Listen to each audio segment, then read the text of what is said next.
Assalamualaikum warahmatullahi wabarakatuh. Oke, teman-teman, di kesempatan kali ini kita akan membahas satu materi yang mendasar namun sangat menarik. Materinya adalah sejarah perkembangan komputer. Oke, kita langsung saja ke pembahasan kita.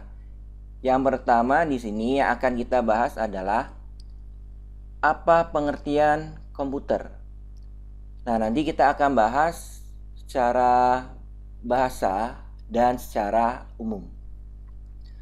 Kita awali dari pengertian komputer secara bahasa, yaitu komputer berasal dari bahasa Latin.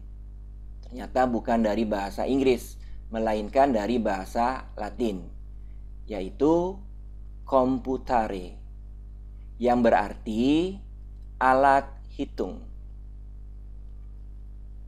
Kemudian di awal pembuatan komputer dan didesain itu bertujuan sebagai alat bantu untuk menghitung angka-angka. Jadi awalnya komputer itu dibuat serta didesain hanya untuk membantu proses perhitungan yang berkaitan dengan angka-angka.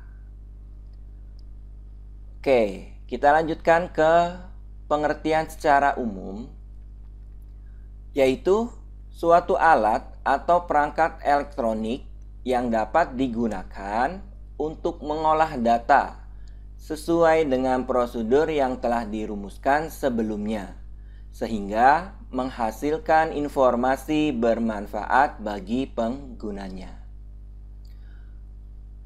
Oke, masih banyak ya pengertian berdasarkan para ahli juga banyak sekali. Jadi silakan nanti teman-teman cari sendiri pengertian dari beberapa ahli. Berikutnya di sini kita akan membahas inspirasi. Artinya apa saja yang menjadi inspirasi dari lahirnya komputer. Alat-alat hitung yang menjadi inspirasi lahirnya komputer di sini ada 4 ya. Yang pertama itu sempoa. Nah, ini adalah ilustrasi sempoa. Sempoa dianggap menjadi awal dari munculnya komputer. Kemudian yang kedua, kalkulator roda numerik. Ini adalah ilustrasinya.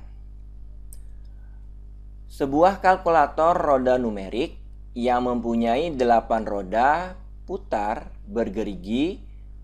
Fungsinya tentu saja sebagai pengolah angka. Kemudian yang ketiga, mesin analitik, yaitu mesin dengan perhitungan otomatis yang ditemukan oleh Charles Babbage. Nah, ini adalah ilustrasinya. Kemudian yang terakhir adalah mesin tik. Ini teman-teman ilustrasinya. Mesin tik atau mesin ketik adalah mesin atau alat elektronik dengan sebuah set tombol. Apabila ditekan menyebabkan huruf dicetak pada dokumen. Oke, ini adalah inspirasi yang menjadikan suatu komputer. Oke, kita lanjutkan. Berikutnya adalah perkembangan komputer. Ternyata di sini perkembangan komputer dibagi menjadi generasi.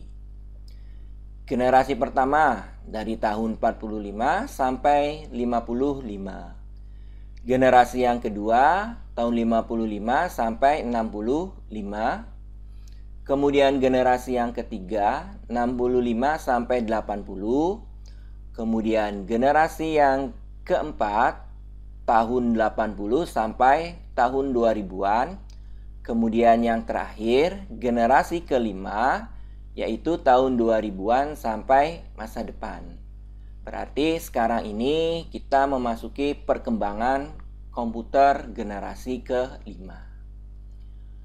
Berikutnya, kita akan bahas dari generasi yang pertama. Komputer generasi pertama dibuat dengan menggunakan tabung vakum sebagai komponen dasar pembuatnya. Ini adalah ilustrasi komputer generasi yang pertama. Terlihat ukurannya sangat besar, karena pada saat itu komponen dasarnya menggunakan tabung vakum.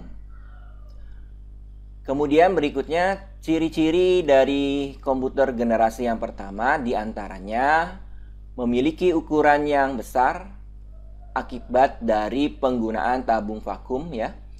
Kemudian menggunakan tabung vakum, ini ciri khusus dari generasi yang pertama.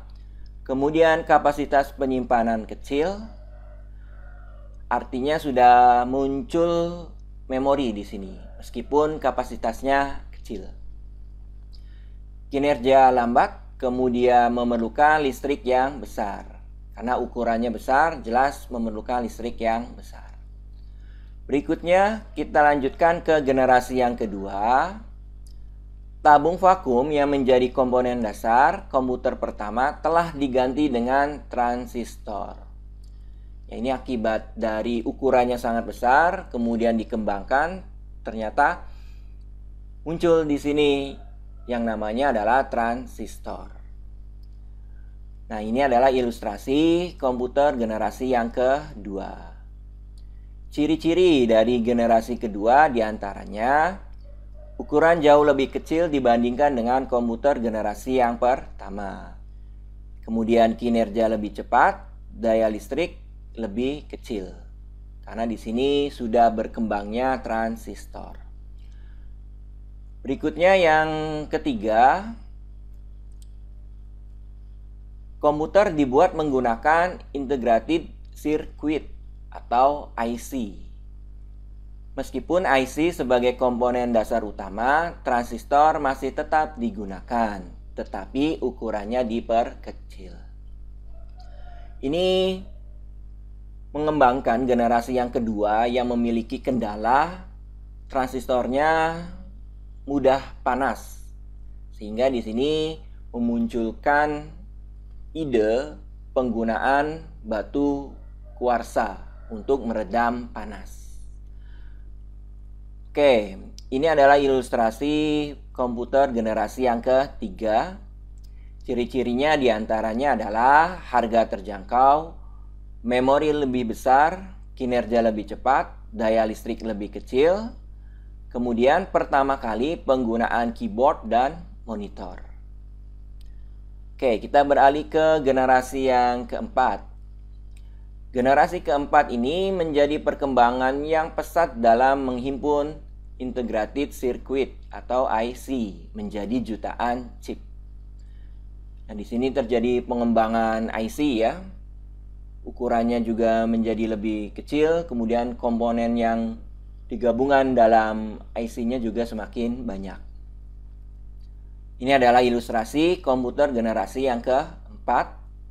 Ciri-cirinya diantaranya adalah menggunakan large scale integration, kemudian digunakan untuk perorangan, efisien dan dapat dibawa kemana-mana seperti laptop, menggunakan semikonduktor dan mikroprosesor untuk memorinya. Yang terakhir yaitu generasi kelima. Komputer generasi kelima identik dengan kecerdasan buatan, artificial intelligence, atau disebut kecerdasan buatan. Ini adalah ilustrasi komputer generasi yang kelima. Ciri-cirinya masih menggunakan large scale integration, kemudian fitur semakin banyak, kecepatan memproses informasi meningkat, adanya alat pengganti pekerjaan manusia, simbol dari generasi kelima. Ini munculnya kecerdasan buatan. Oke, Referensi yang digunakan adalah karangan Junaidi dan Barsasela tahun 2008. Judulnya adalah Teknologi Informasi Kesehatan Aplikasi Komputer Dasar. Terima kasih perhatiannya. Mudah-mudahan apa yang disampaikan mudah dimengerti dan bermanfaat. Saya akhiri. Wassalamualaikum warahmatullahi wabarakatuh.